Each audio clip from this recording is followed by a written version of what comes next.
अस्सलाम वालेकुम viewers, welcome back to Uzma Rizwan kitchen. आज मैं स्टार्च फ्री राइस बना रही हूँ। वीडियो को लाइक क्लास में कीजिएगा। 1.5 कप मैंने चावल लिए हैं। इनको मैंने अच्छी तरह से वॉश करके आधे घंटे के लिए भिगो दिया था। खुला पानी लिया है। इसमें बादियान के फूल 2, तेज़पात 1, दालचीनी 1 स्टिक, नमक 1 टीस्पून, ये ऑप्शनल है, आप स्किप भी कर सकते हैं। Oil 1 table spoon. कवर कर देंगे ताकि बॉयल आ जाए। बॉयल आ गया है। पानी निकाल कर चावल ऐड करेंगे।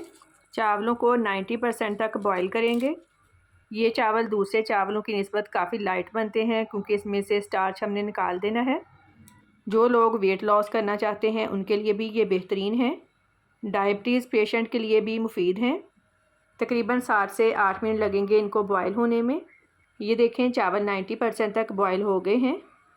अब इनको छान लेंगे। छलनी के नीचे बाउल रख लें क्योंकि पानी को हमने ज़ाया नहीं करना। इसका मतलब ये नहीं है कि पानी में स्टार्च होता है तो ये ख़राब पानी है। स्टार्च के साथ साथ इसमें विटामिन्स और मिनरल्स भी होते हैं जो पौधों के लिए, स्किन के लिए और बालों के लिए मुफीद हैं।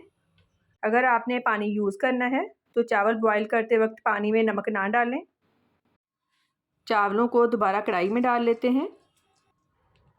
1 टेबल स्पून ऑयल ऐड करेंगे और इसको 5 से 6 मिनट के लिए लो फ्लेम पर कवर कर देंगे। स्टार्च फ्री राइस रेडी हैं। ये देखें खिले खिले चावल हैं, स्टिकी बिल्कुल नहीं है क्योंकि इसमें से स्टार्च निकाल दिया है। जो दूसरे चावल होते हैं वो थोड़े स्टिकी होते हैं।